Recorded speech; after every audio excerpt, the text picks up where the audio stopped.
Anowa by Ama Ata Aidoo. Prologue. Enter the mouth that eats salt and pepper. Old man enters, followed by old woman. She's wizened, leans on a stick, and her voice is raspy with asthma, and a lifetime of putting her mouth into other people's affairs. She begins her speeches when she's halfway in, and ends them halfway out. Her entries are announced by the thumping of her stick, and whenever she's the last of the two to leave the stage, her exit is marked by a prolonged coughing. Here in the state of Apura, which must surely be one of the best pieces of land Adumankoma our Creator has given to men, everything happens in moderation. The sun comes out each day, but its heat seldom burns our crops. Rains are good when they fall. If there be some among us that have found a common sauce bowl in which they play a game of dipping with the stranger, who shall complain? Out of one womb can always come a disparate breed, and men will always go where the rumbling hunger in their bowels shall be stilled, and that is where they will stay. Oh, my beloveds, let it not surprise us then that this one and that one depend for their well-being on the presence of the pale stranger in our midst. Coffee was, is, and shall always be one of us. But what shall we say of our child, the unfortunate Anowa? Let us just say Anowa is not a girl to meet every day. That Anowa is something else. Like all the beautiful maidens in the tales, she has refused to marry any of the sturdy men who have asked for her hand in marriage. No one knows what is wrong with her. A child of several incarnations, she listens to her own tales, laughs at her own jokes, and follows her own advice. Some of us think she has just allowed her unusual beauty to cloud her vision of the world. Beautiful Escorado Ahima, someone's thin thread. A dainty little pot well baked and polished smooth to set in a nobleman's corner. Badua enters. Others think that her mother Badua has spoiled her shamefully. But let us ask, why should Anowa carry herself so stiffly? Where is her I want taking her to? Badua should tell her daughter that the sapling breaks with bending that will not grow straight. Perhaps it was my fault too. But how could she come to any good when her name was always on the lips of every mouth that ate salt and pepper? She turns round angrily and exits where she had come from. Old men and old women do not show they had been aware of her. But here's Anowa, and also Kofiako. It is now a little less than 30 years when the lords of our houses signed that piece of paper, the bond of 1844 they call it, binding us to the white men who came from beyond the horizon. And the gods will surely punish Abena and Badua for refusing to let a born priestess dance. Phase 1. In Yebi. Early evening village noises. Anowa enters, carrying an empty water pot. She stops and looks behind her. Then she overturns the water pot and sits on it. She's wearing her cloth wrapped around her. The upper part of her breasts are visible, and also all of her legs. She is slim and slight of build. During a moment when she is looking at her feet, Kofi Ako enters. He is a tall, broad young man and very good looking. The village noises die down. He is in work clothes and carrying a fish trap and a bundle of bait. He steals quietly up to her and cries, "Hey!" She is startled, but regains her composure immediately. They smile at each other. Just then, a woman comes in, carrying a wooden tray which is filled with farm produce. Close behind her is a man, presumably her husband, also in work clothes, with a gun on his shoulder and a machete under his arm. They pass by Anowa and Kofi Ako and walk on. The woman turns round at every step to stare at the boy and girl who continue looking shyly at each other. Finally, the woman misses a step or kicks against the block of wood. She falls, her tray crashing down. Anowa and Kofi burst into loud, uncontrollable laughter. Assisted by her men, the woman begins to collect her things together. Having got her load back on her head, she disappears, followed by her men. Meanwhile, Anowa and Kofi continue laughing and go on doing so a little while after the lights have been removed from them. The courtyard of Mami Badua and Papa Osam's cottage. Standing in the center is an earthen hearth with tripod cooking pot. There are a couple of small household stools standing around. By the right wall is a lie-in chair which belongs exclusively to Papa Osam. By the chair is a small table. The lower stage here represents a section of a village-side street, from which there's an open entrance into the courtyard. In the background are doors connecting the courtyard to the inner rooms of the house. In the pot, something is cooking, which throughout the scene, Mami Badua will go and stare. By the hearth is a small vessel into which she puts the ladle after each stirring. Badua enters, goes to the hearth, picks up the ladle, and stirs the soup. She's talking loudly to herself. Any mother would be concerned if her daughter refused to get married 6 years after her puberty. If I do not worry about this, what shall I worry about? Osam enters. Besides, a woman is not a stone, but a human being. She grows. Woman, that does not mean you should break my ears with your complaints. What did you say, Osam? I say you complain too much. He goes to occupy the lie-in chair. Are you trying to send me insane? Will that shut you up? Coffee, Sam! Yes, my wife. Badua begins pacing up and down the courtyard with the ladle in her hand. So, it is nothing at all to you that your child is not married and goes around wild making everyone talk about her? Which one is your headache? That she's not yet married or that she's wild? You know that I'm a man, and getting daughters married is not one of my duties. Getting them born, but not finding them husbands. And may the ancestral spirits help me. But what man would I order from the heavens to please the difficult eye of my daughter Anowa? She goes and stirs the soup and this time remembers to put the ladle down. She stands musing by the hearth. And as for her wildness, what do you want me to say again about that? I've always asked you to apprentice her to a priestess to quieten her down, but...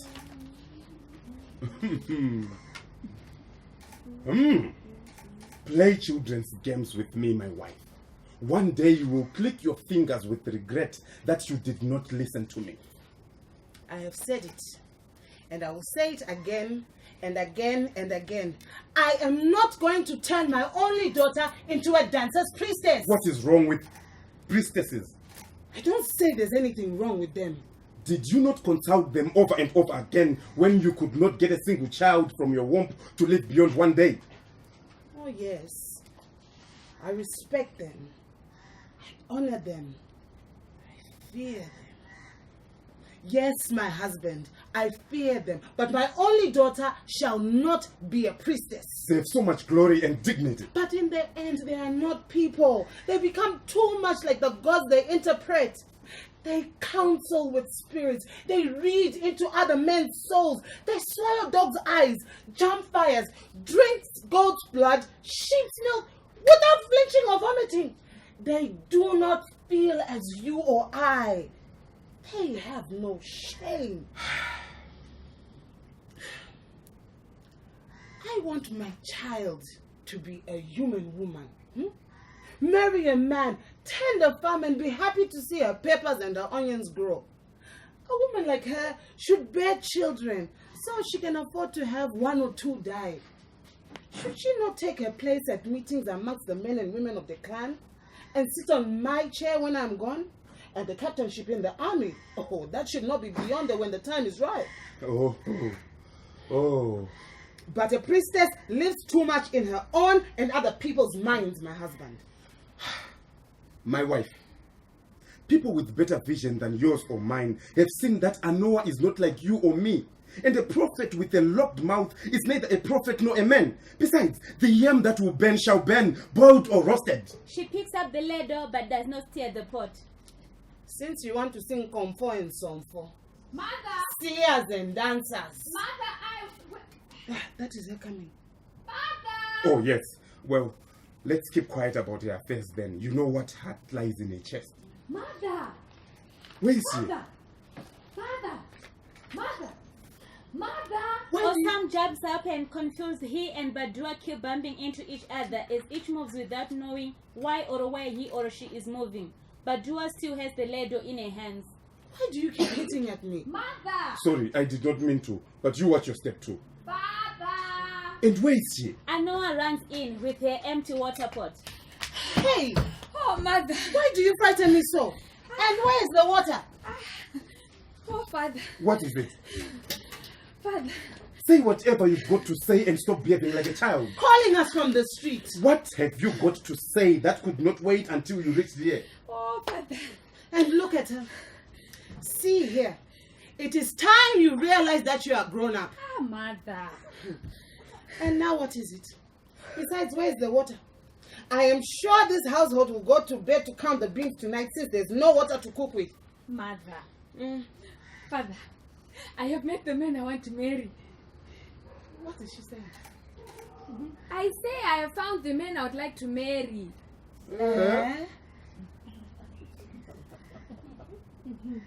Kofi Ako asked me to marry him and I said I will too.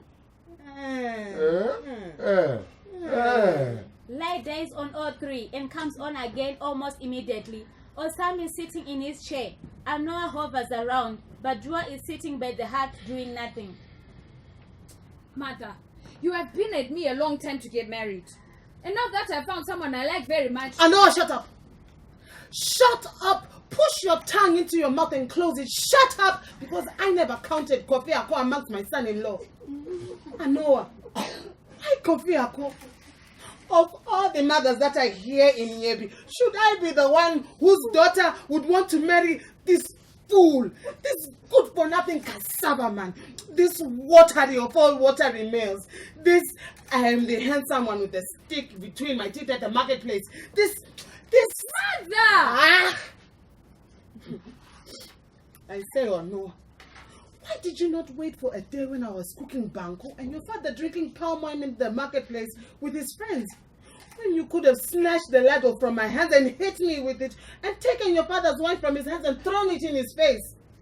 Anowa, why did you not wait for a day like that since you want to behave like a girl in the folktales? Mother, what are you talking about?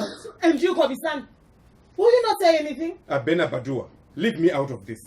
You know that if I so much as whisper anything to do with Anowa, you and your brothers and uncles will tell me to go and straighten out the lives of my nieces. This is your family drum. Beat it, my wife. I did not ask for any videos. Just remember I was smoking my pipe. If you had been any other father, you would have known what to do and what not to do. Perhaps, but that does not mean I would have done anything. The way you used to talk, I thought if Anowa came to tell you she was going to get married to Kweko Ananse or indeed the devil himself, you would spread rich cloth before her to walk on and probably sacrifice an elephant. Do you not know what this Kofi Ako is like? What is he like? My lady, I have not asked you any questions. How could I know what he is like? Does he not come from the Nsona house? Is not that one of the best houses that is here in Yebi? Has he an ancestor who locked up himself to nakedness, had the unmentionable killed himself or another man? And if all there is to a young man is that his family has an unspoiled name, then what kind of a man is he? Are he and his wife going to feed on stones when he will not put a blow into a thicket or at least learn a trade? Anyway, I said long ago that I was removing my mouth from my daughter Anowa's marriage. Did I not say that? She would not allow herself to be married to any man who came to ask for her hand from us and of whom we had approved. Did you not know then that when she chose a man, it might be one of whom we could disapprove? But why would she want to do a thing like that? My wife, do remember I'm a man, son of a woman who also had 5 sisters. It is a long time since I gave up trying to understand the human female. Besides, if you think well of it, I'm not the one to decide finally who Anowa is to marry. Hey uncle, your brother is here, is he not? You'd better consult him because I know your family. They will say I deliberately married Anowa to a fool to despite them. Ah, Father, Kofi Ako is not a fool. My daughter, please forgive me. I'm sure you know him very well. And it is only by way of speaking. Kwame! Kwame! I thought the boy was around somewhere.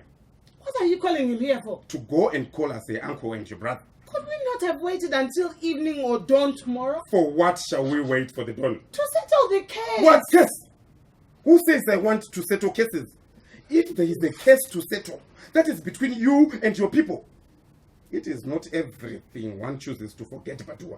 Certainly, I do remember what happened in connection with Anowa's dancing. That is, if you don't. Did they not say in the end that it was I who had prevented her from going into apprenticeship with the priestess? Light dies on them and comes in a little later. Anowa is seen dressed in a two-pieced cloth. She darts in and out with very quick movements. She's packing her belongings into a little basket. I'm in disgrace. So suck your teeth at me. Other women certainly have happier tales to tell about motherhood. I think I'm an unlucky woman. Mother, I do not know what is wrong with you. And how would you know what is wrong with me? Look here, Anowa. Marriage is like a piece of cloth. I like mine. And like cloth. I like mine. It is none of your business. And like cloth, it passes with wear and tear. I don't care, Mother. Have I not told you that this is to be my marriage and not yours? My marriage? Why should it be my daughter who would want to marry that good-for-nothing cassava man? He is mine and I like him. If you like him, do like him. The men of his house do not make good husbands. Ask all the women who are married to Nsona men. You know what you are saying is not true. Indeed, from the beginning of time, Nsona men make the best of husbands. This does not even worry me. And it should not worry you, Mother. It is up to you, my mistress, who knows everything. But remember, my lady, when I am too old to move, I shall be sitting by these walls, waiting for you to come back with your rags and your nakedness. You do not have to wait, because we shall not be coming back here to Yebi. Not for a long, long time, Mother. Not for a long, long time. Of course. If I were you, I wouldn't want to come back with my shame. You will be surprised to know that I'm going to help him to make something with his life. Hey! I wish I could turn into a bird and come and stand on the rooftop watching you make something of that husband of yours. What was he able to make of the plantation of palm trees his grandfather gave him? Eh? And the virgin land his uncles gave him? What did he do with that? Please, Mother, remove your witch mouth from our marriage. Osam jumps up and from now on hovers between the two, trying to make peace. Hey, Anowa, what is wrong with you? Are you mad? How can you speak like that to your mother? But Father, Mother does not treat me like her daughter. And so you call me a witch. The thing is, I wish I were a witch so that I could protect you from your folly. I don't need your protection, Mother. The spirit of my fathers. Anowa, what daughter talks like that to your mother? But Father, what mother talks to your daughter the way Mother talks to me? And now, Mother, I am going. So take your witchery to eat in the sea. Hey, Anowa! Thank you, my daughter. Badua and Anowa try to jump on each other. Badua attempts to hit Anowa, but Osam quickly intervenes. What has come over this household? Tell me what has come over this household. And you too, Badua. What has come over you? You leave me alone, Osam. Why don't you speak to Anowa? She is your daughter, not I. Well, she's not mature. That one makes me laugh. Who is not mature? Has she not been mature enough to divine me out and discover I am a witch? Did she not choose her husband single-handed? And isn't she leaving home to make a better success of her marriage? Anowa, have you made up your mind to leave? But Father, Mother is driving me away. Who is driving you away? You! Oh. Who does not know here in Yebi that from the day I came to tell you that Kofi and I are getting married, you have been drumming into my ears what a disgrace this marriage is going to be for you? Huh? Didn't you say that your friends are laughing at you? And they're saying very soon I should be wearing your clothes because my husband will never buy me any. Father, I am leaving this place. She picks up her basket, puts it on her head. Yes. Go. I am on my way, Mother. And where is your husband? I'm going to look for him. Anowa, stop! Anowa, you must not live in this manner. Let her go. And may she walk well. Mother, I shall walk so well that I will not find my feet back here again. She exits, enter the mouth that eats salt and pepper. Hey, hey, hey! And what do the children of today want? Huh? What would the children of today have us do? Parenthood was always a very expensive affair. But it seems now there is no man or woman created in nature who is endowed with enough powers to be a mother or father. Old man enters, passing old woman on the way. Listen. The days when children obey their elders have run out. If you tell a child to go forward, he'll surely step backwards. And if you ask him to move back a pace, he'll run 10 leagues. But what makes your heart raise itself in anger? What disturbs you? Huh? Some of us feel the best way to sharpen a knife is not to wet one side only. And neither can you solve a riddle by considering only one end of it. We know too well how difficult children of today are. But who begot them? Is a man a father for sleeping with a woman and making her pregnant? And does bearing a child after 9 months make her a mother? Or is she the best potter who knows her clay and how it breathes? Are you saying that a good parent will not tell his child what should and what should not be done? How can I say a thing like that? And must we lie down and have our children playing jumping games on our bellies if this is what they want? Oh, no. No one in his rightful mind would say that babies should be free to do what they please. But Abina Badua should have known that Anowa wanted to be something else which she herself had not been. They say from a very small age she had the hot eyes and nimble feet of one born to dance for the gods. Our ears are breaking with that one. Who had the Creator tell Anowa that what she was coming to do with her life here? Huh? And is that why after here, I don't like this, I don't like that, she has gone and married Kofi Hako? Tell me, what is wrong with that? Certainly. Some of us thought she had ordered a completely new man from the heavens. Are people angry because she chose her own husband, or is there something wrong with the boy? As for Kofi Hako, they say he comes his head too often and stays too long at the tea games. Who judges a man of name by his humble beginnings? Don't ask me. And they say Badua does not want him for a son-in-law. She should thank her God that Anowa had decided to settle down at all. But then, we all talk too much about those two. And yet, this is not the first time since the world began that a man and a woman have decided to go together against the advice of grey-haired crows. What foolish words.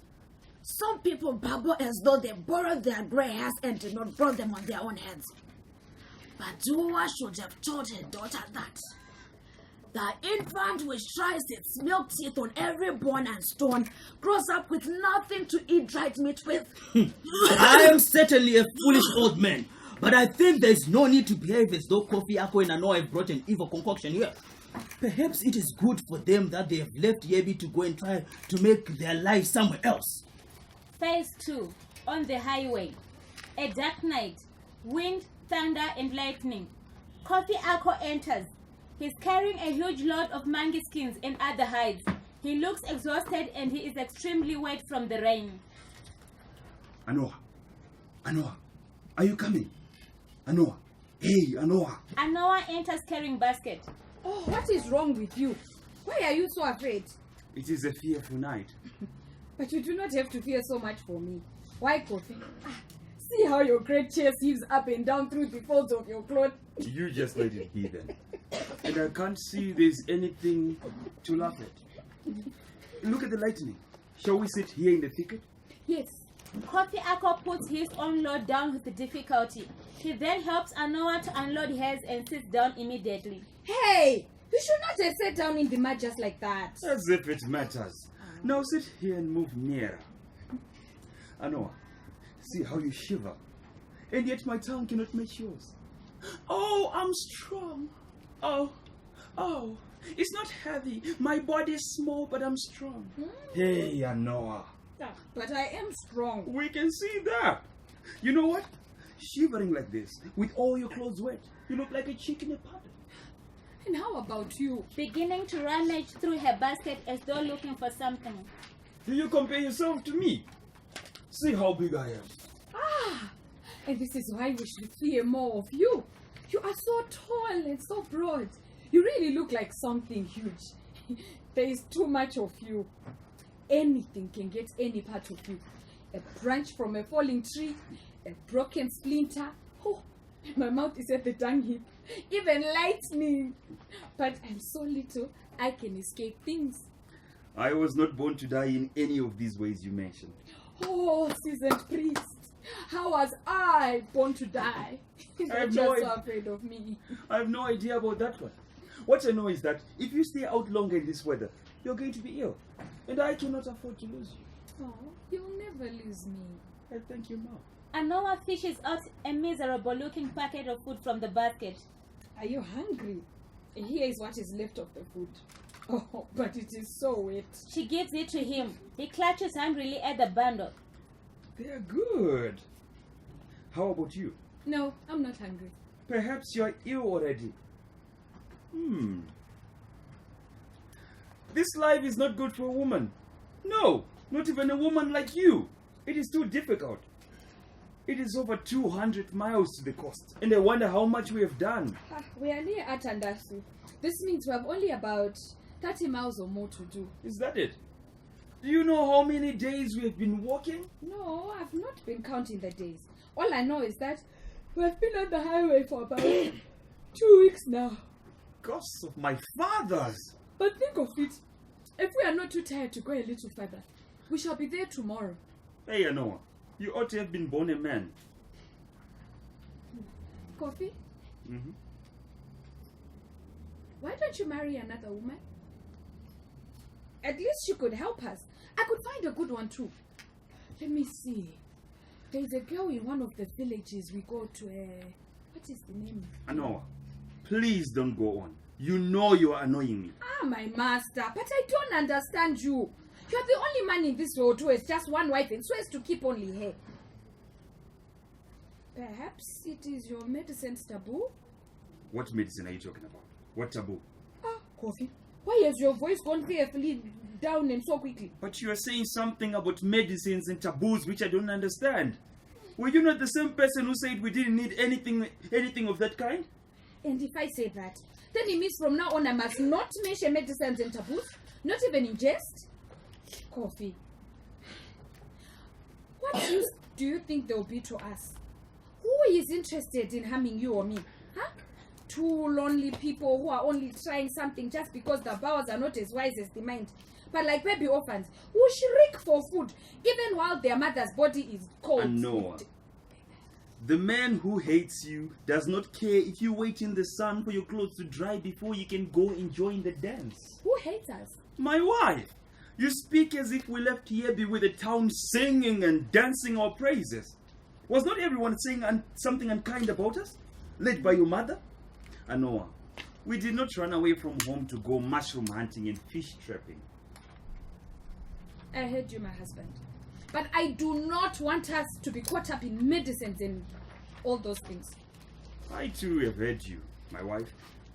Meanwhile, I'm eating all the food. Ah, set your mouth free. Mine feels as though it could not stand the smell of anything. Anowa, please, don't be ill. Nah. My mother has often told me that, except for the normal grabs and fevers, my body has never known real illness. Ah, but my wife seemed to be extraordinary in more things than one. Anowa, Yes? we do need something to protect us. Even though no one dislikes us enough now to want to destroy us, how about when we begin to do well? Shall we not get hosts of enemies then? But my husband, why should we begin to take to our sickbeds now with illnesses that may affect us in our old age? Coffee, I just don't like the idea of using medicine. But there are many things we do in life which we do not like, which we even hate. But we only need a herb or two. But a shrine has to be worshipped however small it is. And the kind God angered is 1,000 times more evil than a mean God unknown. To have a little something to eat and a rag on our back is not a matter to approach the gods about. Maybe you feel confident enough to trust yourself in dealing with all the problems of life. I think I'm different, my wife. Coffee, that was unkindly said. Because you know that I'm already worried about not seeing signs of a baby yet. It is quite clear that neither of us knows too much about these things. Perhaps it is too early to worry about such a problem. We can consult a more grown-up person. But I know you would not like us to do anything like that. Listen to what he's saying. Is it the same thing to ask an older person about a woman's womb as it is to contract medicines in imported potions which would attract good fortune and what of evil? I swear by everything that it is the same. And I know, it is too fear for a night to go screaming into the woods. That is true. More thunder and lightning. Anowa begins to nod sleepily. Having finished eating, Kofi Ako throws the food wrappers into the woods behind him. Then he notices Anowa nodding. Anowa, you are very tired. Let me prepare somewhere for you to sleep. He goes off stage. Meanwhile, the storm continues convulsively. Anowa startled awake by a peal of thunder. What I'm worried about are these things. She gropes towards the baskets and begins to feel the skins. See how wet they are. Tomorrow they'll be heavier than sheets of rock. And if it continues like this, they will all rot. Creator, do as you like, but please let your sun shine tomorrow so we can dry out these skins. We must stop in the next village to dry them out. Yes, we must stop if the sun comes out. Kofi Ako entering with a couple of leaves which he spreads out to form some kind of mat. To do what? To dry out the skins. They're so wet. Huh? The storm has mined the whole cornfield. Every stalk is down. Come, Anowa. You're dreaming. Come to sleep. He carries her to the leafy bed. Yes, Anowa. Sleep well. Sleep well and let every cornstalk go down. We shall not return to see the ruin. Sometimes I don't understand. Wherever we go, people take you for my sister at first. They say they have never heard of a woman who helped her husband so. Your wife is good, they say. For your sisters are the only women you can force to toil like this for you. They say that however good for licking the back of the hand is, it would never be like your palms. Perhaps if they knew what I'm beginning to know, they would not say so much. And the proverbs do not always describe the reality of the matter. Anowa truly has a few strong ideas, but I know she will settle down. Anowa, I shall be the new man, and you the new wife. Now the storm is raging harder. Thunder roars and lightning occurs more frequently. He stares at her for some time, and then as lights begin to dim, he spreads out his big figure by her. Lights off. When lights come on again, same scene without the leafy bed. The sun is shining and Anowa is spreading out skins from the baskets, while Kofi Ako stands looking on. Then Anowa holds her nose elaborately. Both of them burst out laughing. He moves in to help her. Our noses are certainly suffering. And yet, what can we do? Without them, where would we stand? No, indeed. Looking into one of the baskets and picking it up. About 2 of them in here are too rotten to do anything with. Come out of the sun. He takes the basket from her and places it away from them. Come, let's sit down in the shed.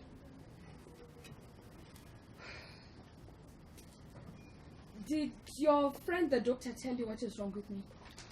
Yes. What did he say? I should have asked him whether I am to let you know or not. Oh, I think you can tell me. Because he would not have forgotten to warn you if he thought I should not know. He says there is nothing wrong with you. Then why? Let me finish. He says there is nothing wrong with your womb. But your soul is too restless. You always seem to be looking for things, and that prevents your blood from settling. Oh, Anowa, are you unhappy? Do I make you unhappy? no. Perhaps this work is too much for you. No. I think I've always been like that. Like what? I don't know. I can't describe it. Maybe you should stop coming on the road. No, why? Why not? I like this work. I like being on the roads. My wife! Sometimes you talk strangely. I don't see what is so pleasing on these highways. The storms, the wild animals, or the bad men that we often meet. There are worse things in villages and towns. Listen to her. Something tells me it might be better if you stayed at home. Indeed, I have been thinking that maybe I should. My husband, I am listening to you. You remember you were telling me to marry another woman to help us? Yes? I don't want to marry again. Not yet. But I think that perhaps, Eh? I think the time has come for us to think of looking for one or two men to help us. What men? I hear they're cheap, they're not expensive. And if My husband! Am I hearing you right? Have we risen so high? Kofi Ako, do not let me hear these words again. Kofi Ako, do not let me hear these words again. Anowa, do you think I'm your son? I do not care. We shall not buy men. Anowa, look here. You're not always going to have it your way. Who are you to tell me what I must do or not do? Kofi, I am not telling you what you must do or not do. We were two when we left Ebi. We have been together all this time, and at the end of these 2 years, we may have not been able to say yet that we are the richest people in the world, but we certainly are not starving. And so? Is there any need then to go behaving as though we are richer than we are? What do you want to say? I'm not buying these men to carry me. They're coming to help us in our work. We do not need them. If you do not, I do. Besides, you're only talking like a woman. And please, how does a woman talk? I had as much a mouth in the idea of the beginning of this trade as you had, and as much head. And I am getting tired now. You shall not consult a priest. You shall not marry again. We do need medicines. Anowa, listen. Now here is something I'm going to do whether you like it or not. I do not even understand why you want to make so much noise about something like this. What is wrong with buying one or two men to help us? They're cheap. Everyone does it. Does everyone not do it? And things would be easier for us. We shall not be alone. Now you have decided to say nothing. Huh? Anowa, who told you that buying men is wrong? You know what? I like you and the way you're different. But Anowa, sometimes you're too different. I know I could not have started without you. But after all, we all know you are a woman and I am the man. And tell me, when did I enter into a discussion with you about that? I shall not feel happy with slaves around. Kofi, no man made a slave of his friend and came to match himself. It is wrong. It is evil. Hey, where did you get these ideas from? Who told you all this? Are there never things which one can think out for oneself? Yes. So now you are saying I am a fool. Gods of my fathers! What shall the gods of your fathers do for you? I know you think you are the wise one of the two of us. Kofi, are you saying all this just so I would take a knife and go cut my throat? Am I lying? What?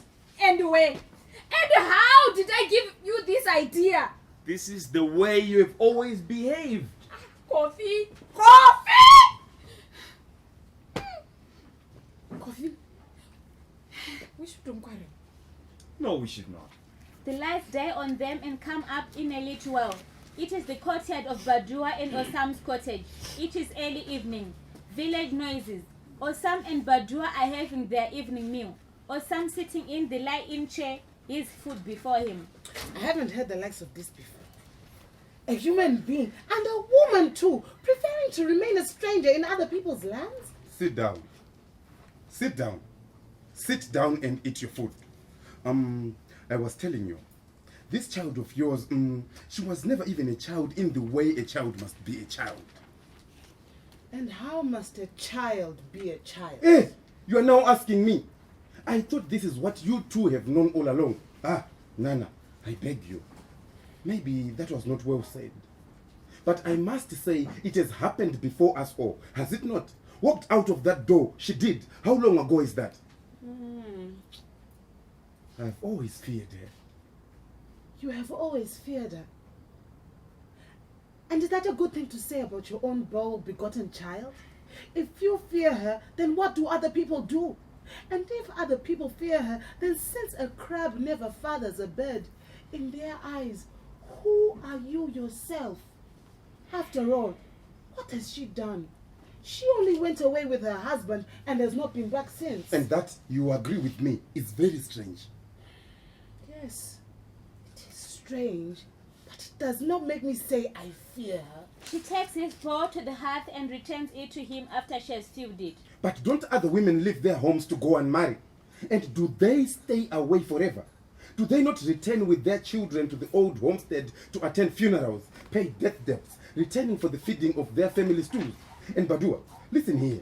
If they did not do that, what would homes and homes do? Would not the clans break up for lack of people at home? The children of women like Anowa and their children after them never find their ways back. They get lost. For they often do not know the names of their founders of their houses. No, they do not know what to tell you if you ask them for just the names of their clans. Anowa has not yet had children. There you are. And is not that too strange? She has not had children. And barrenness is not such a common affliction in your family, is it? No. They've been saying it for a long time around here that she and her husband sold her bedseat to acquire their wealth. Of course. Women have mouths to talk with. And indeed they open them anyhow, and much of the time what comes out is nothing any real man can take seriously. Still, something tells me that this time she has given them cause. Oh, Kofi Sam. What have I done? I'm not saying that they're right, but it certainly looks as if she and her husband are too busy making money and have no time to find out and cure what is wrong with their womb. Perhaps I should go and look for her. Go and look for her? How? Where? And anyway, who told you she's lost? She's my child. And so what? Do you think Anowa will forgive you anymore for that? Please, leave her to live her life. Why are you always against me where Anowa is concerned? You've been against me too. Did I not say... Make her a priestess. Make her a priestess always. Why? Why did everyone want me to put my only child on the dancing ground? Since you want to see possessed women so much, why didn't you ask your sister to apprentice her daughters to oracles? Don't shout at me, woman. Who comes complaining to me about Anowa? They say that would have been to the good of us all. But now, there she is. And they said she might be wandering, her soul hovering on the outer fringes of life and always searching for something, and I do not know what. I don't know what you mean by all of this. Who is not searching in life? I know you have just made up your mind never to understand me.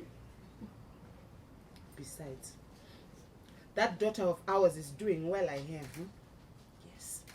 For someone whose soul is wandering, our daughter is prospering. Have you heard from the blowing winds how their trade with the white man is growing, and how they are buying men and women? Yes. And also how unhappy she is about those slaves, and how they quarrel from morning till night. So, I didn't know she was a fool too. She thought it was just enough to be headstrong. Before she walked out that noonday, she should have waited for me to tell her how to marry a man. A good woman does not have a brain or a mouth. And if there's something wrong with their slaves, why don't they sell them? That is not the problem. They say she just does not like the idea of buying men and women. Ah, what foolishness! People like her are not content to live life cheap. They always want it cheaper. Which woman in the land would not wish to be in her place? Anowa is not every woman. Try. And who does she think she is? A goddess? Let me eat my food. And can I have some soup? Yes. As she gets up again, the lights die on the courtyard. 8 men in a single file carrying skins enter. Kofi Ako follows closely behind them. He is better dressed than before. Anowa's voice is heard calling, "Kofi, Kofi!" He stops. She enters from the same direction, dressed as in the last scene, although the lapse in time represents years. She is still barefooted. She's carrying nothing but a small stick which she plays with as she talks. What is the matter? Oh, I just want you to wait for me. Anowa, you walked faster when you carried loads which were heavier than mine. Well, you took the load off my head. But don't you complain about my steps. I cannot keep up with you. These days you're always walking with your men. Is that it? You know what? Let us sit down. Then, as if he has remembered something, he moves some steps up towards the left and calls. Boy, Father, you can share this among yourselves, can you not? we can, Father. Then go and tell your uncle to share it up for you. Yes, Father. He goes back to sit by Anowa. I think we should not come again with them. Yako is very good and honest, and he can manage everything. Is that so? I feel so. Yes. Why do you say that so sadly? Did I say that sadly? Maybe I am sad. And how not? I cannot be happy if I'm going to stop working. But why, Anowa?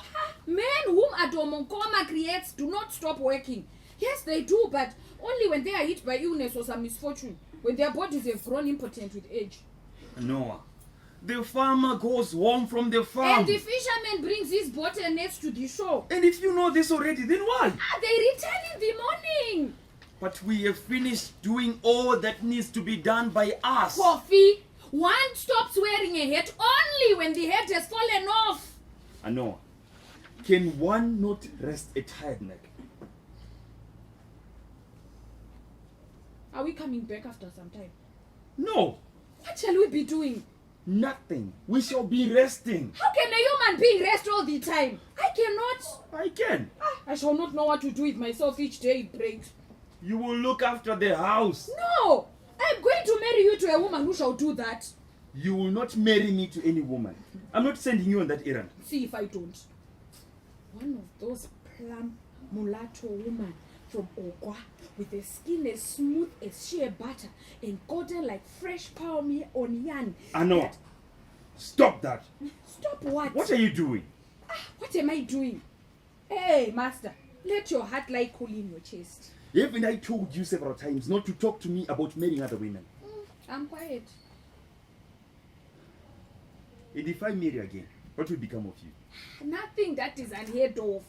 Ask your friends. What becomes of other women whose husbands have one or two or more otherwise besides themselves? So what you want to be is my mother wife. Yes. Or your friend. Or your sister. Have we not enough memories to talk about from our working days until we get tired of them and each other? When we shall sit and wait for our skins to fall off our bones? Your mood is on. What mood? You're always funny. My nothing is on. It is just that when I throw my eyes into the future, I do not see myself there. This is because you have no children. Women who have children can always see themselves in the future. Children. It would be good to have them. But it seems I'm not woman enough. And this is another reason why you ought to marry another woman. So she can bear your children. I'm only a wayfarer with no belongings, either here or there. What? What are you saying? Wayfarer, you? But are you talking about slaves and you? But a wayfarer belongs to other people. Oh no, not always. One can belong to oneself without belonging to a place. What is the difference between any of your men and me? Except that they are men and I'm a woman. None of us belongs. You are a strange woman, Anowa. Too strange. You never even show much interest in what the oracle says. But you're not at fault. They all say the same thing. Anowa, what makes you restless? What occupies you? Nothing. Nothing at all. Anowa, is it true that you should have been a priestess? Oh yes? But how would I know? And where did you hear that from?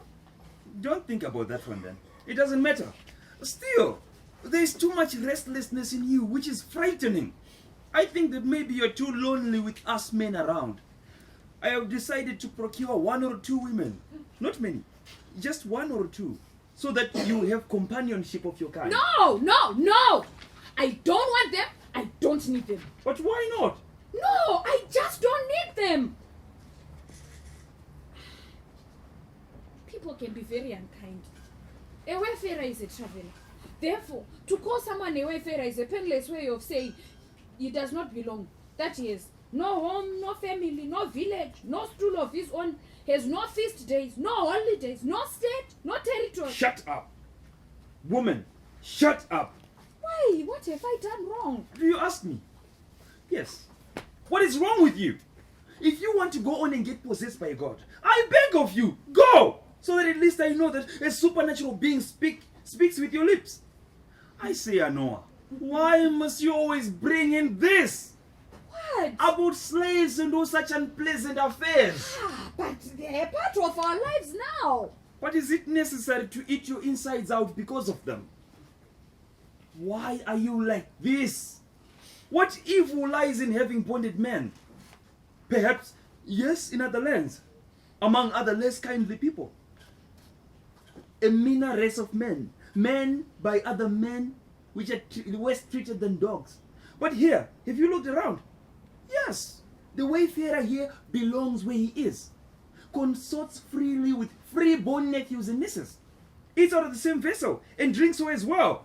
And those who have the brains are more listened to than the bubbling nobility. They fight in armies, where the valiant and well-proven can become a captain just as quickly as anyone.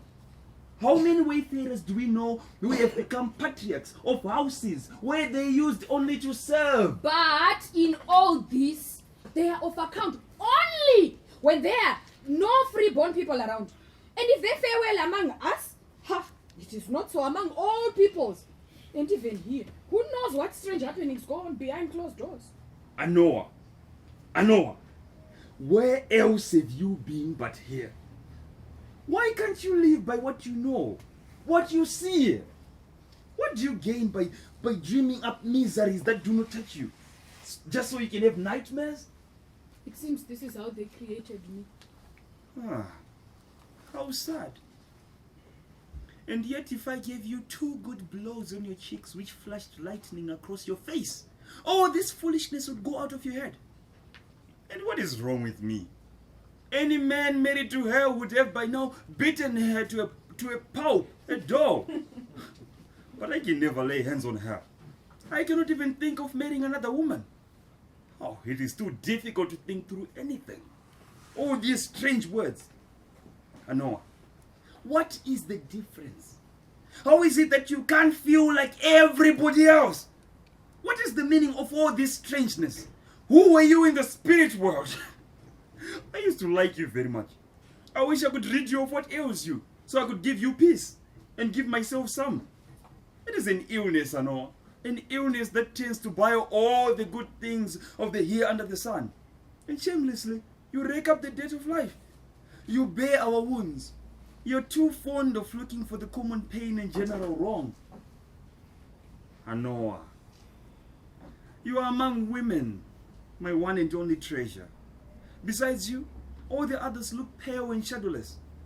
I have neither the desire nor wish to marry any other, though we all know I can afford dozens more. But please, bring your mind home. Have joy in our overflowing world.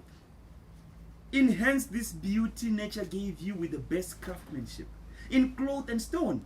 Be happy with that which countless women would give their lives to enjoy for a day. Be happy in being my wife, and maybe we shall have our own children. Be my glorious wife, Anowa, the contented mother of my children.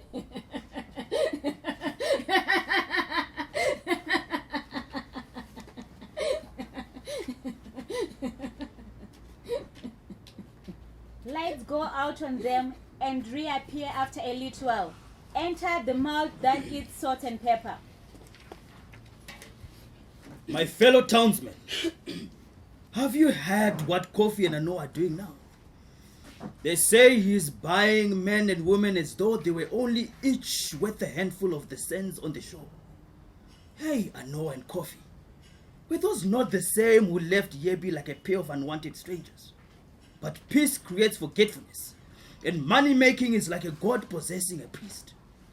He never will leave you until he has occupied you, wholly changed the order of your being and seared you through up and down. Then only will he eventually leave you. But nothing of you except an exhausted wreck lying prone wondering who you are.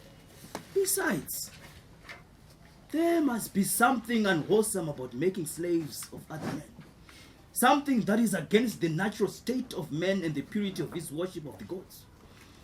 Those who have observed have remarked that every house is ruined where they take in slaves.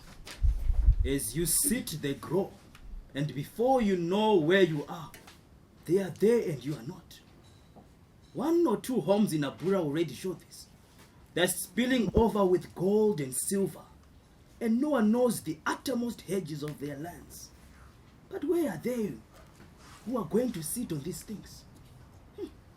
Yes, it is frightening. But all at once, girl babies die and the breasts of women in new motherhood run dry.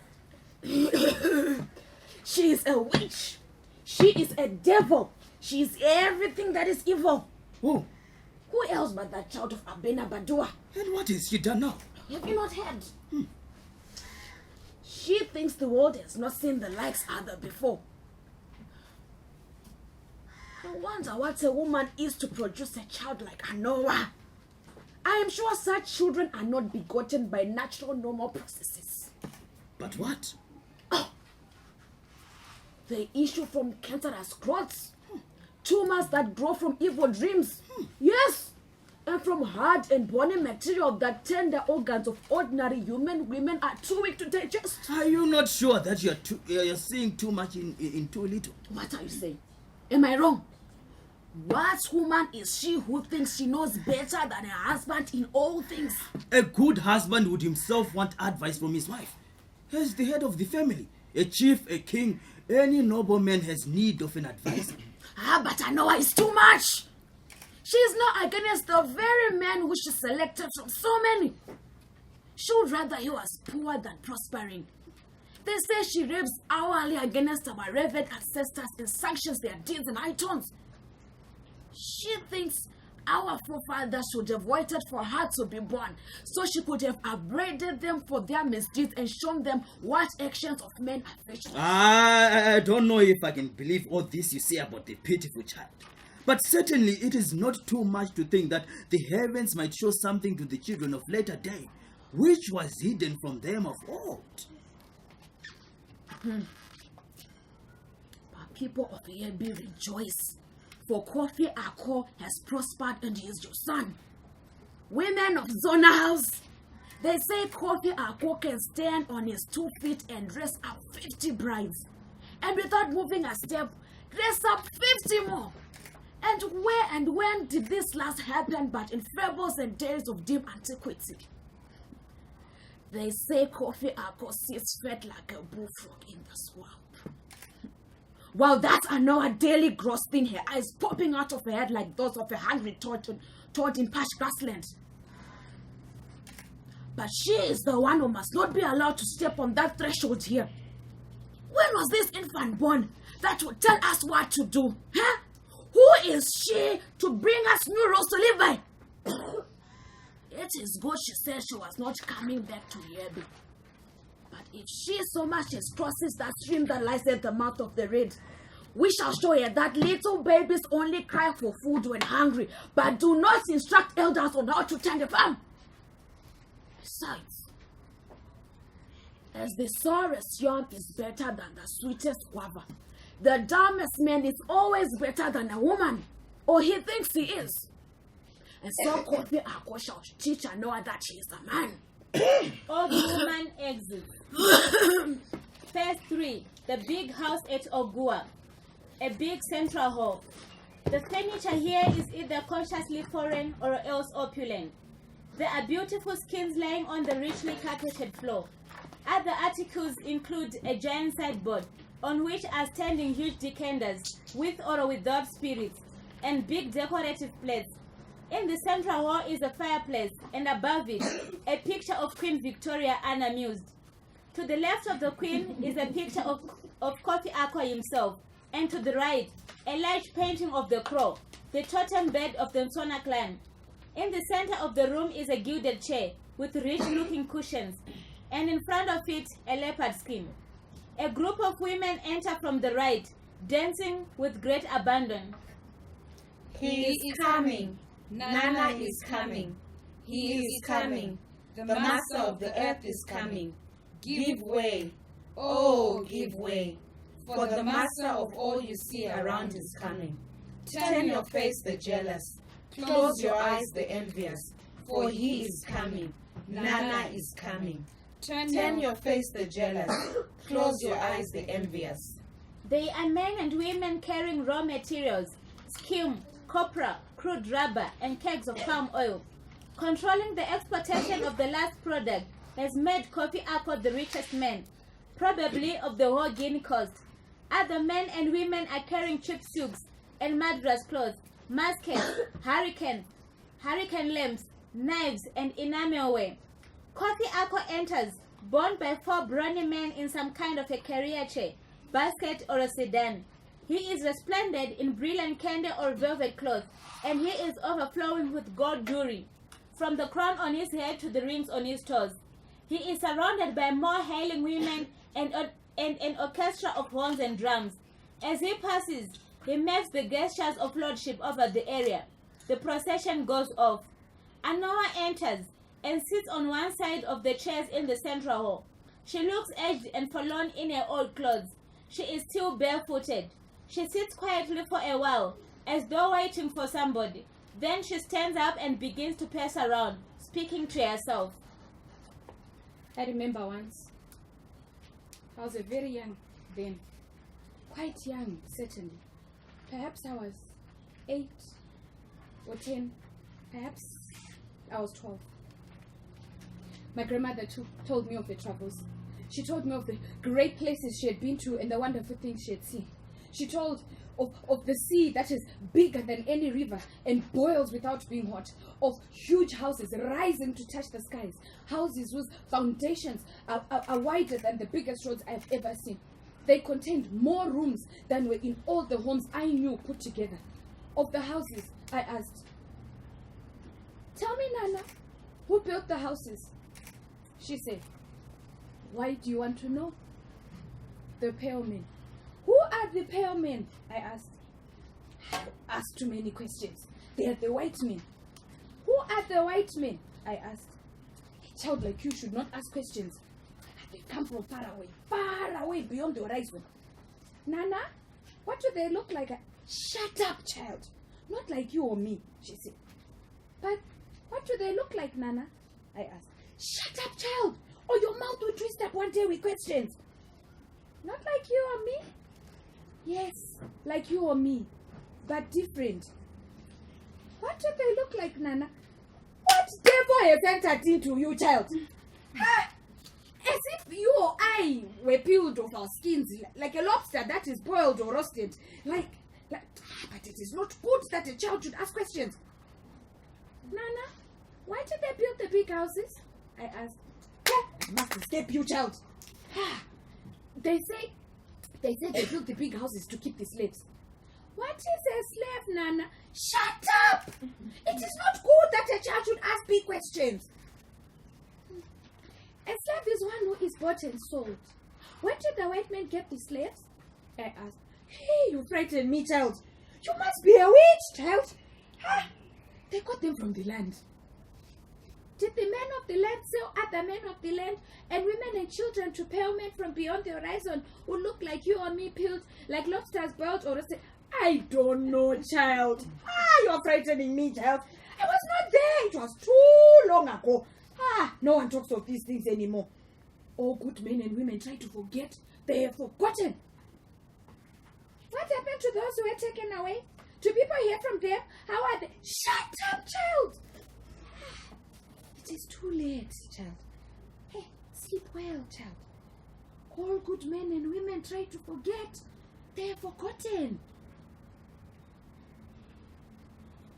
That night, I woke up screaming hot, my body burning and sweating from a horrible dream. I dreamt I was a big woman, and from my insides were huge holes out of which poured men, women, and children, and the sea was boiling and steaming, and as it boiled, it threw out many giant lobsters, boiled lobsters, each of whom, as it fell, turned into a man or woman, but keeping its lobster head and claws, and they rushed to where I sat and seized the men and women as they poured out of me, and they tore them apart and dashed them to the ground and stomped on them. And from their huge courtyards, the women ground my men and children on mountains of stone. But there was never a cry or a murmur, only a bursting, as of a ripe tomato or a swollen pod. And everything went on and on and on. I was very ill and I did not recover for weeks. When I told my dream, the women of the house were very frightened. They cried and cried and told me not to mention the dream again. For some time, there was talk of apprenticing me to a priestess. I don't know what came of it. But since then, anytime there's a mention of a slave, I see a woman who is me and a bursting of a ripe tomato or a swollen pod. Girl enters. She resembles Anowa of a long time ago. She is dressed in a one-piece cloth wrapped around her. She too looks like a wild one, and she is carrying a broom and a duster with which she immediately begins to dust and sweep. Then suddenly she stops and just stands dreamily. Meanwhile, boy enters from upper right and quietly steals behind her and cries, "Hey!" She is startled. How you frightened me. Have you just started working in here? And why were you standing there like that? That is none of your business. I don't know what is happening in this place. I'm sure there are more people here in Agoa town, yet nothing gets done. But you... I what? Is this the hour you were instructed to come and clean the place up? Well, that is not my fault. What is your fault? Look at those arms. I wonder what they could do even if you were not lazy. Listen, today is Friday and Father is going to come in here. Hey! And don't stand there staring at me like that. And anyway, are you the new overseer? Why don't you just leave me alone? I won't. Are you? She raises her arm to hit him and causes one of the decorative plates to fall. It breaks. God! What is wrong with you? Look at what you have done. Well, it's broken, isn't it? I wouldn't fuss so much if I were you. Hey, doesn't anything bother you? Not much. Certainly not this plate. She bends down to pick up the pieces. Then she stands up again. This mistress will not miss it. After all, she has no time these days for things like plates. You are mad, that's all. I thought she said we should always call her mother and the master father. Some mother and father, eh? I don't think I've said anything for you to laugh at. You're being very unfair. You know I like them both very much. I wish I really was their child, born to them. And as for her too. What has happened now? Nothing. Now she flits around like a ghost talking to herself. Is she coming? No. Listen, they were saying at the Filchkins that she went and stared at Takoa's baby so hard that the baby's having convulsions. How? Takoa is certainly telling everyone that mother is swallowing her baby because she's a witch. Hey! Don't let me catch you spreading anything of those evil, awful words those women say about mother. Yes, grandfather. And you? Where did you hear all these things from? I said at the kilns. Or are you deaf? I'm not deaf, but people here in this house talk too much. It is because of this new affair. And the truth is, she herself talks more about it than anyone else. Whenever she thinks she's alone anyway, she begins, "Oh, my husband, what have I done? What have I done?" Don't laugh. Have you seen how you yourself will end? Hey, don't turn wise on me. Good. You should dust since you're keeping me from doing my work. And are you not a woman too? And if I am? I did not say you can now rest. If I had more money than I knew what to do with, but not a single child, I should be unhappy. If my man refused to talk to me, I should soon start talking to myself. If he would not come to my room or allow me in his, I should pace around all night. And after lulling myself for him, he said to me one day, "Go away," and would not tell me why. I should then die of surprise. People do not die of surprise. See if I do not. What do you think is going to happen now? Do I know? All I know is that if she goes away, I shall run away. I shall come with you. Not if you will be scolding me all the time. No, I shall not. And the way she carries on with everyone here. Playing with us as though we're kingsmen. Yes. Perhaps that is why the master wants to send her away. Maybe. And she certainly is more poorly dressed than some of us. Yes, that is another thing. Can she do something with herself? What? What, for instance? Whoa! Does she not see her friends? How they go around? All those new fashionable cabastros and boobas. The sleeves blowing in the wind, the full-pointed shoes and the stockings.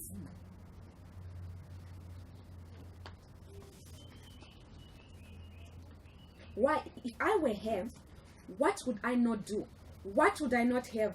As much as my eye will fancy and the best of my heart's desires.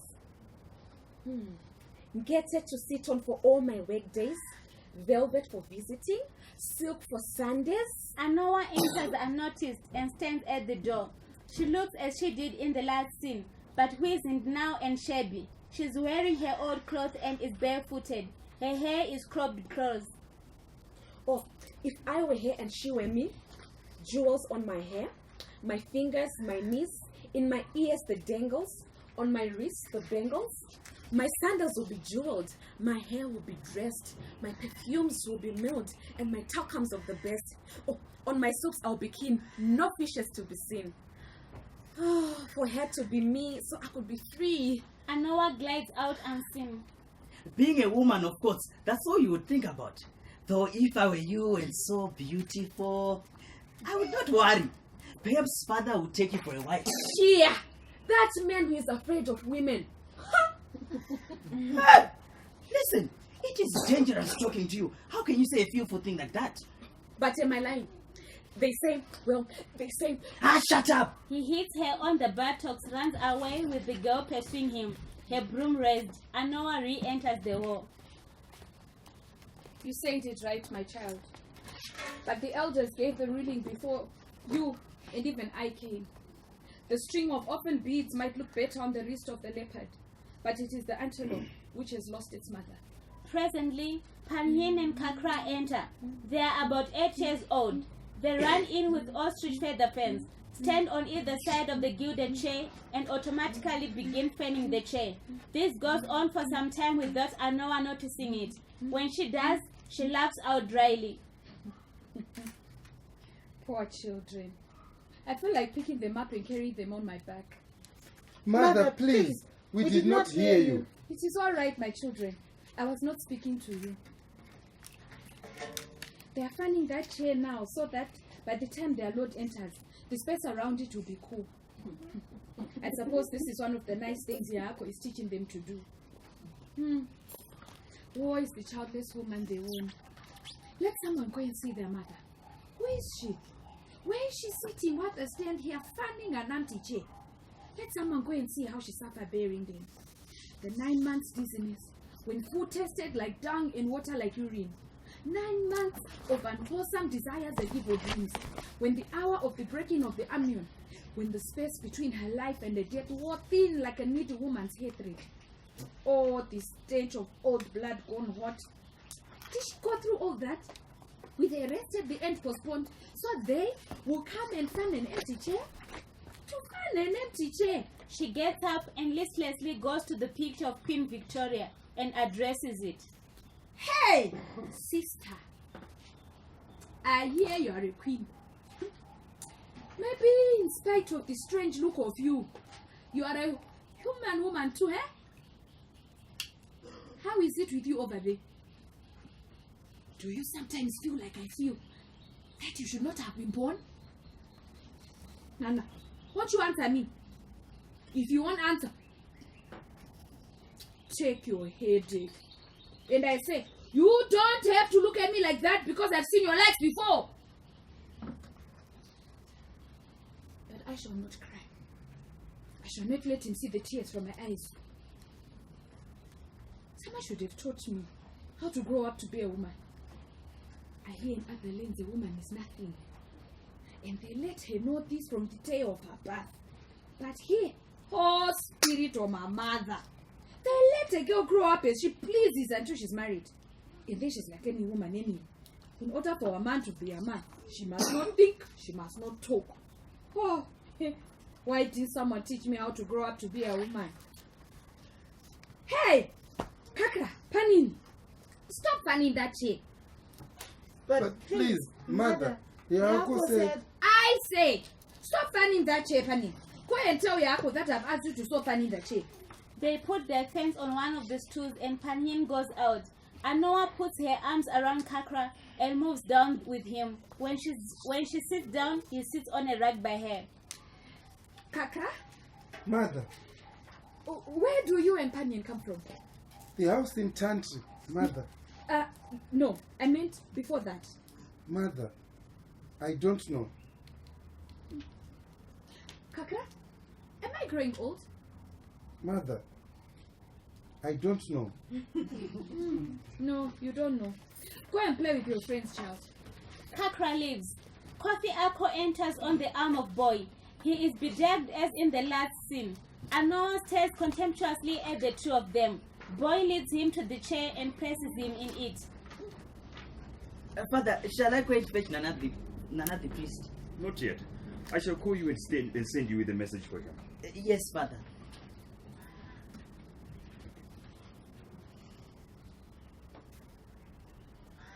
I was told that you wanted to speak to me. All I want to say, Anowa, is that I do not like seeing you walking around the house like this. You don't like seeing me walk around the house like what? Please stop asking annoying questions. Don't shout. After all, it is you who are anxious that the slaves should not hear us. What I don't understand, Kofi, is why you want to hear so many things your way.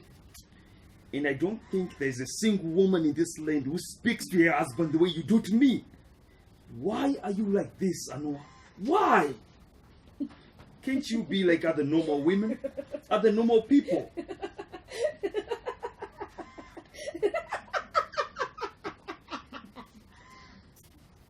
I still don't know what you mean by normal. Is it abnormal to want to continue to work? Yes. If there is no need to. But my husband, is there a time when there is no need for a human being to work? After all, our elders said that one never stops wearing hats on a head which still stands on its shoulders. I do not see the reason why I should go walking through the streets, climbing mountains and crossing rivers to buy skins when I have bought slaves to do just that for me. And so we come back to where we have been for a long time now. My husband, we do not have to put the strength of our bodies into others. We should not have bought the slaves. But we needed them to do the work for us. Anowa begins to pace up and down and from side to side. Yes, so other people are horses. And now look at us. Huh? We do nothing from the crowing of the cock to the setting of the sun. I wander around like a ghost and you sit washed and oiled like a bride on a show or a god being celebrated. Is this what we left here before? Huh? My husband, where did our young life Stop it! Anowa, stop it. What is the meaning of all this strange talk? If you feel old, that is your own affair. I feel perfectly young. do you?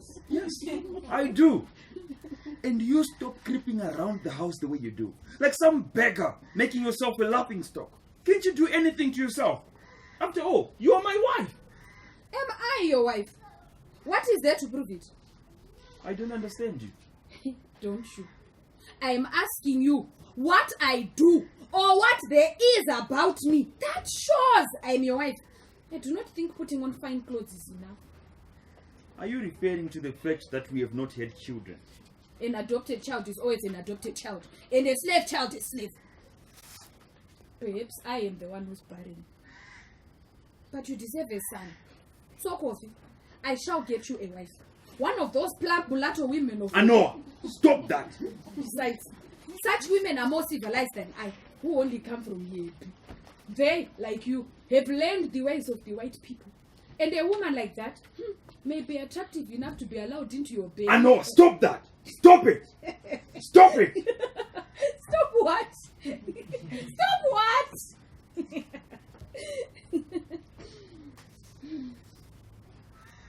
And what did the priest say the last time he was here? What do you mean? What is that to do with you? Too much. I know all this has something to do with what he has been telling you. You speak as if your head is not there. What did the divination say about me? I don't know. And anyway, listen. I thought you were just as good at this sort of thing as he is. You should know, should you not? Why don't you just go and wash your mouth so you can be a priestess at last? I can't stand any more of your strange ways. What are you talking about? Oh, what am I talking about? Yes, what are you talking about? Please, just leave me alone. Oh God. Noah, did you have to destroy me too? What does someone like you want from life? Anowa, did you make me just to destroy me? Kofi, what are you saying? Noah. Oh, Noah. So what did the priest say the last time he was here? That has nothing to do with you. I think it has too much. I feel deep inside me that all this business about me leaving you has something to do with what he told you last week. What mad talk? What did the priest Stephen Nation say about me? Please stop walking up and down. It irritates me. Why are you sending me away from you? Just leave me alone. What have I done wrong? Nothing. Is it because I did not give you children?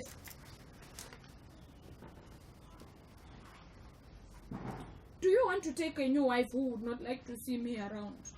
Anowa, why do you like to go on asking questions to which you know I cannot give you answers? But they're not foolish questions. In fact, I thought you would be glad to get away. I don't know what you want from life. And even if I knew, I'm not sure it would have been in my power to give it. And you can't give me the only thing I want from you, a child. Let us part, Anowa. But going away is one thing, being sent away is another. And by that you mean, as always, that you have a right to do what you like. And I, as always, am to sit by and watch. Because of my fathers. Is there nothing I can say which cannot be twisted around my own neck to choke me? Huh? Did the priest say, what is there about me which he thinks will not bring you blessings now? Huh? I must have done something wrong. I must have done something. I'm not a child. Kofi, I know they say a man whose wife is constantly sleeping with other men does not prosper. Did the priest say I'm doing something like that? Or anything as evil as that? Just go away and leave me alone, woman. You're not my husband. Because I have nowhere to go. I swore I would not go back to him. And I can still live here, can't I? I would not disturb you. I can stay in my part of the house. Just don't send me away. We have not seen each other's beds for far too long for it to matter if we don't anymore. Oh. Is it a death you are dying? We are dying. Listen, my husband. Did the priest say you're dying? I am dying. We are dying? You are mad. And I am very alive. Boy! Why are you calling him? It has nothing to do with you. Mother, I'm here. Boy, I am going to ask you a question. Boy, you know that your master says that I must go away from here and never come back. My feet are already on the road, and if it were not that he has not yet told me what he has found wrong with me, or what I have done wrong, I would already be gone. Boy, do you know why? No, mother. Boy, have you heard of a man who seeks to divorce his wife but will not say why? Mother, I've never known the custom of this land well. What about where you came from? Did you hear of such a case before you were taken away? I do not remember that I did, man. Boy, thank you. Go call for me as many of the older men and women as are around. Bring everybody on whom your eye falls. Yes, mother. Anowa, what are you doing? Why must they know about this? You have never behaved like a child before. Why are you behaving like one now? I do not know why we must not bring them in.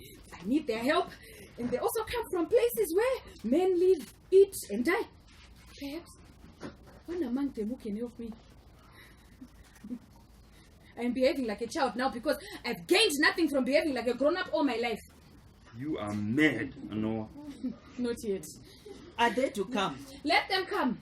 Boy re-enters followed by as many men and women as possible. The last pair is the twins. Mother, we are here. I see you. Listen. Has any of you heard of a woman whose husband wanted to divorce her but would not tell her why? No. Then please, you may go. No, wait. I would like to send some of you. I'm sending you to the oldest and wisest people on this land. Go and ask them if they've ever heard of a man who sought to divorce his wife and would not tell her why. You, go to the bearded woman of Qamron. And you, go to the old priest of Nampo. You over there. To Beko. He whom dwarfs abducted and taught the mysteries of the woods. Go quickly and come back today and walk as you have never walked before. Come quickly, for already I hear too many noises in my head, and you must come back before my mind flies and gets lost. The crowd disperses through all available exits. I have known this was coming for weeks, and I have feared. And what men said, fear, it is coming. But not, it has come. But for me, it has come. It has brought me no peace. Perhaps. Boy! Mother, I'm here. I hear Nana Abakrampehene Kokrongo is here. He and other chiefs are meeting with the governor. Go. Whisper in his ears that he is to come to me. Tell him it is urgent and that he is to pardon us for not going to him ourselves. All shall be explained in time. He is to come without his retinue. Anowa, what are you doing? What are you doing all this for? The times are past when our individual actions had to be explained to each other. Perhaps you are going out of your senses. That should not mean anything to you. That is not what concerns me. But you shall not let this out before Nana. Just sit there and look at me. You may go away, boy. Forget what your mother told you. Yes, Father. Who are you to say what you shall allow and what you shall not allow me? Nana is my friend and not yours. That is why I'm asking him to come. Anowa, you shall not disgrace me before him. Darkness has overtaken us already. And does it matter if we hit each against the other? Are you not disgracing me before the whole world? Your strange speeches will not persuade me. I'm not trying to. It is a long time since my most ordinary words have ceased to have any meaning for me. I say once more that Nana is the only man in the world I respect and honor. My good husband, in the old days, how well I knew you. And that is why I want to consult him too. I should have known you were always that clever. And certain things have shown that cleverness is not a bad thing. Everyone said you were a witch. I should have believed them. Why? Have I choked you on the bone of an infant? Stop all this show and just leave me alone, I say. Then I shall ask advice of whom I please. Anowa, if you do not leave me quietly, but go consulting anybody about this affair, I shall brand you a witch. No! And if I do, you know there is more than one person in this world who would believe me. No. No! And they will be those who would be prepared to furnish proof. Coffee? I am not hearing you right. And then you know what would happen. But that should not make much difference to you, since you don't care to live or behave like everybody else. Hey! But what have I done? I just say leave me alone. That's all. Oh, God of my fathers. What is it? What is it? I shall have the little house built for you, as I promised, but in Yabi. But I cannot go and live there. I will give you half of the trades and half of the slaves if you want them. I don't want anything from you, Kofi Ako. Take away with you all the jewelry. I say I want nothing. And you must leave immediately. I myself shall come to Yabi, or send people you can respect to come and explain everything to your family. No. I shall ask a few men and women to go with you now and carry your personal belongings. But Boy! stop! What? Unknown to the two, not only Boy but several of the slaves, men and women appear. You cannot send me away like this. Not to Yabi or anywhere. Not before you tell me why. I swore to Mother I was not returning. Not ever. No. I'm not in rags. But I do not have children from this marriage. Yes, Kofi. We do not have children, Kofi. We have not got children. And for years now, I have not seen your bed. And Kofi, now I think back to it, you have never been interested in any other woman. What are you saying? Kofi, Anowa? Kofi, are you dead? Oh, Kofi, is your manhood gone? I mean, you are like a woman. Kofi, there is no hope anymore, is there? Kofi, tell me that is why I must leave you. You have exhausted your masculinity acquiring slaves and wealth. Oh, why didn't you want me to know? You could have told me. Because we were friends. Like brother and sister. You just didn't want me to know? Huh? And the priest said it was my fault.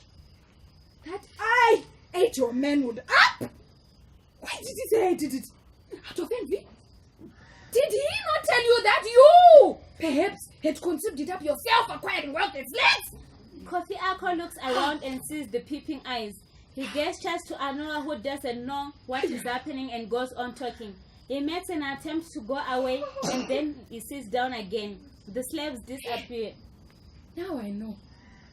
So that is it. My husband is a woman now.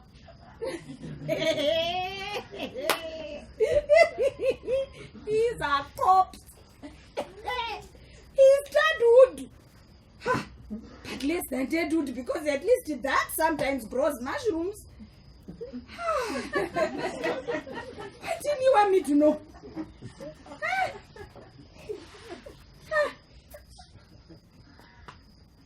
Hey, Kofi, where are you? Why are you leaving? Huh? Don't leave. Huh? Let us start from the beginning. No. I shall leave you in peace. I am leaving, Kofi. I am leaving. I shall leave you in peace. Kofi exits. She watches his heading back until he disappears.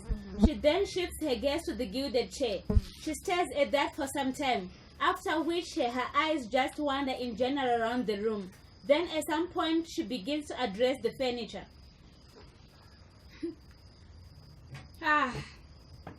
Very soon the messengers will be coming back. Rugs, pictures, you, check, and you, queen. Should they ask of me from you? Tell them I'm gone. Tell them it matters not what the wise ones say. For now, I am wiser than they. She fixes her eyes on the gilded chair again. Suddenly she jumps a step or two and sits in it and begins to dangle her legs like a child. With a delighted grin on her face, she breaks into a giggle. There's a sudden gunshot off stage, followed by a stillness. As pandemonium breaks out of stage, with women and men shrieking, Anowa begins to giggle again. The light dies slowly on her. Lights come on. The gilded chair is unoccupied.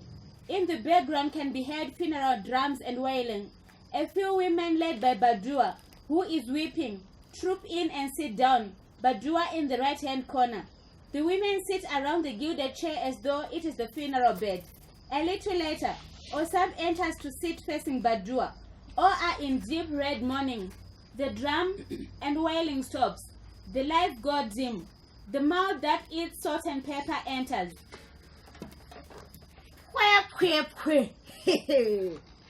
This is the type of happening which you get stories and legends. Yebi, I wish you Ju. May all the powers that condone be with you. Kofi Ako shoots himself, and Anowa drowns herself. This is too much. Other villages produce great men, men of wealth, men of name. Why should this befall us? What sabut food have we eaten? What unholy ground have we trodden on? Old man enters. Oh, Kofi Ako. Some say he lost his manhood because he was not born with much to begin with. That he had been a sickly infant, and there always was only a hollow in him where a man's strength should be. Others say he had consumed it acquiring wealth, or exchanged it for prosperity. But I say that all should be laid on Anowa's doorstep. What man prospers married to a woman like Anowa? Eh? Would even a Manfred the great giant have returned his strength first to that witch? They say she always worked as though she could eat 100,000 cows. Let the gods forgive me of speaking ill of the dead. But Anowa ate Kofi up. There is surely one thing we know how to do very well, and that is assigning blame when things go wrong. What do you mean? I did not shoot Kofi Ako, did I? I never said you did. Was it not that Anowa who made him shoot himself? Perhaps, and not no one, and no one goes mad in emptiness unless he has the disease already in his head from the womb. No, it is men who make men mad. Who knows if Anowa would have been a better woman, a better person if we had not been what we are. Old woman wobbles out. They used to say here that Anowa behaved as though she were a heroine in a story. Some of us wish she had been happier that her life had not had so much of the unfamiliar human scent in it. She is true to herself. She refused to come back here to Yebi to our gossiping and judgments. Osam and Badua have gone with the others to bring the two bodies home to Yebi. If there is life after death, Anoa's spirit will certainly have something to say about that. He begins to walk away, while all the lights begin to die. In the approaching darkness, we hear the single attention band wailing in loneliness. Sing low, sweet chariot, coming forth to carry me home. Swing low, sweet chariot, coming forth to carry me home. The end.